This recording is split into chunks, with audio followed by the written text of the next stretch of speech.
Bonjour, je m'appelle Fanas et aujourd'hui je vais vous donner un aperçu de la situation actuelle de coronavirus à Madagascar. Vous avez certainement lu dans les journaux ou vu à la télévision que Madagascar aussi avait subi une deuxième vague de la pandémie en avril dernier. Ceci était dû en partie à cause de l'arrivée du virus sud-africain dans notre pays.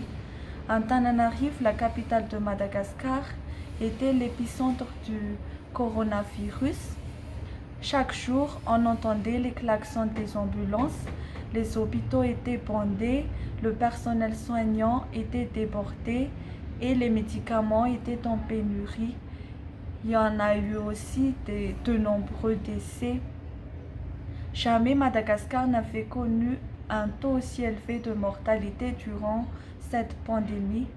Et pour faire face à cette recrudescence de la COVID-19, Antananarive a été mise en quarantaine et en confinement total durant le week-end.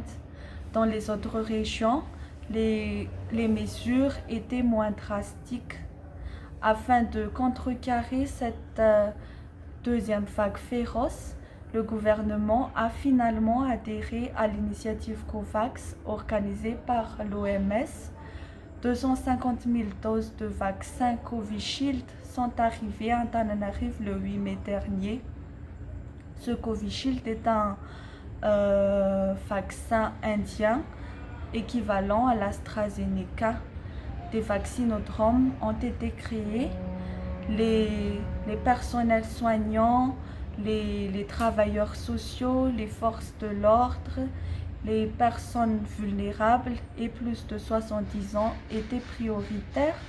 Néanmoins, le ministre de la Santé a décidé d'étendre la vaccination à une population plus large, vu l'approche de la date de péremption du vaccin. Depuis le 31 mai, Antananarive n'est plus en quarantaine. La vie a repris son cours.